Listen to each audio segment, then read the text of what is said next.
It's Barry, who had the hot hand from 3 in the first half. They're going to have to do something from the outside now. It's Page off balance. Puts it up. Impossible. How did he do that? Ties the game with 4.7 seconds to go. How about that kid? They beat him up for the season with his inability to make threes. He kept his composure. This time, the little guy with some major onions to tie this thing up. Incredible. Got away from Ochefu, then had to adjust with Archie Diacono coming after him. How special is this kid? Great student, great kid to talk to. Leadership qualities above the norm, and lifted his team.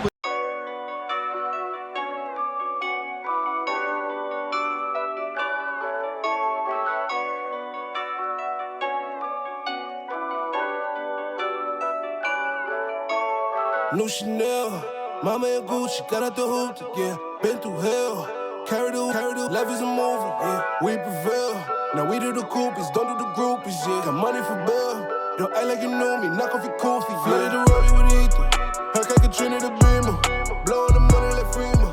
I got a flex in the sleepers, they tryna do me like Caesar. You gotta watch for the creepers, I got that eye to see you.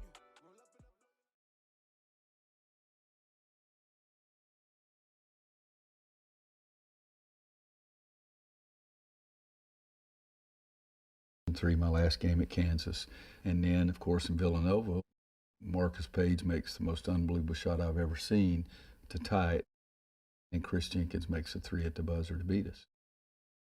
Let's start with the last one, Okay. Page. That absolutely remarkable shot. Mm-hmm. In particular, Roy, what did you say to him when that game was over? Well, the first thing I'll tell you, I told Michael Jordan, if we'd have won that game in overtime, your shot to beat Georgetown would have been the second most famous shot in North Carolina history. But Marcus Page was such a tough kid, such a competitive kid, that he willed that ball. They used to say that about Arnold Palmer, willing the ball into the hole. That's what Marcus did. And to have that shot go in, and as soon as it left Chris's hands, I knew it was going in. Just as soon as he shot us, that's going in. But I'm sitting outside the locker room, and I'm pretty torn up. And all of a sudden, somebody comes and wraps their arms around me. And it's Michael Jordan. And he said, I just want to come see if you're okay. And I said, Michael, what do I say to my kids? And I said, how about just going in there yourself and tell them you're proud of them and give me another minute or two? So Michael went in and talked to my team. And Marcus Page told me later that he's leaned forward and his head's in a towel. And he hears someone talking.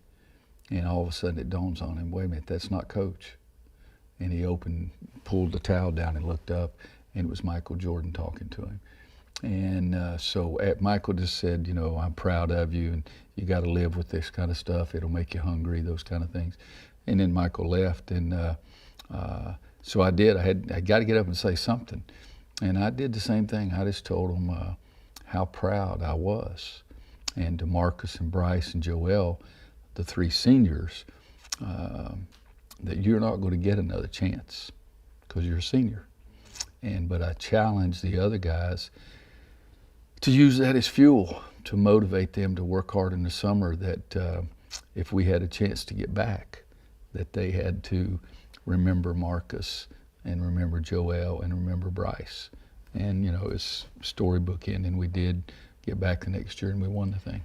Hey, man, I remember that game in 2016, and that shot was crazy by Page.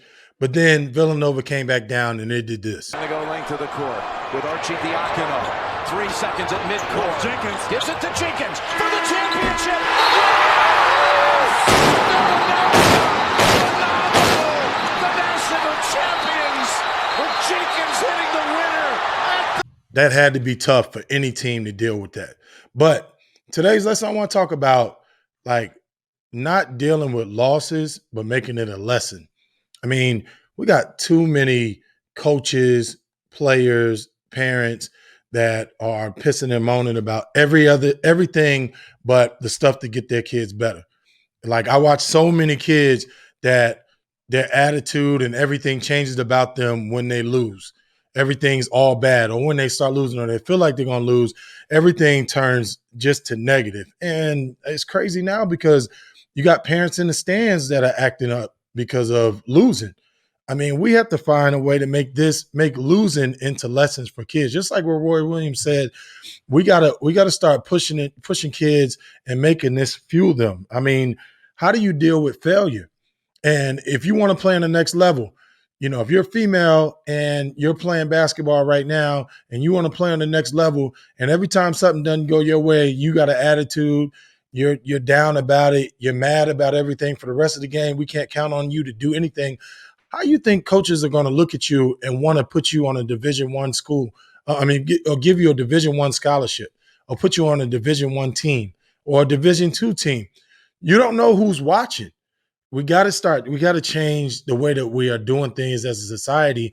And I mean, it starts not only with the players, but if parents are having problems with everything being a problem, the referees, somebody on the other team is cheating, or somebody on the other team is always an excuse about why you're losing, then how do you expect for the kid to take a positive attitude and to get better as a basketball player?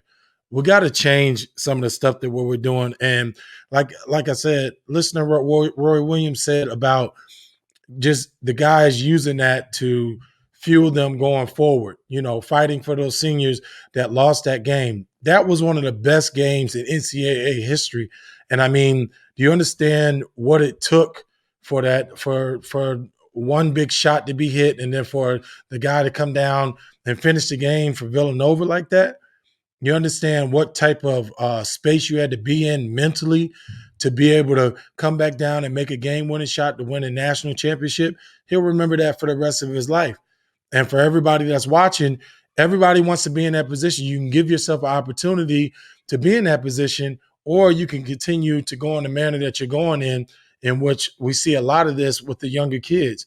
We got to change the way that we're going. We got to change the culture of basketball, because it just seems like now if you're not getting a participation trophy, if you're not getting the trophy, then you're not happy. College coaches are not looking for that. They're looking for players that's going to be good teammates and going to do it the right way throughout their career. And that's how you're going to get your next opportunity. I'm Harvey Harrington. I want to thank you for watching. This is Dream Chasers Basketball. Remember, dreams don't work unless you do.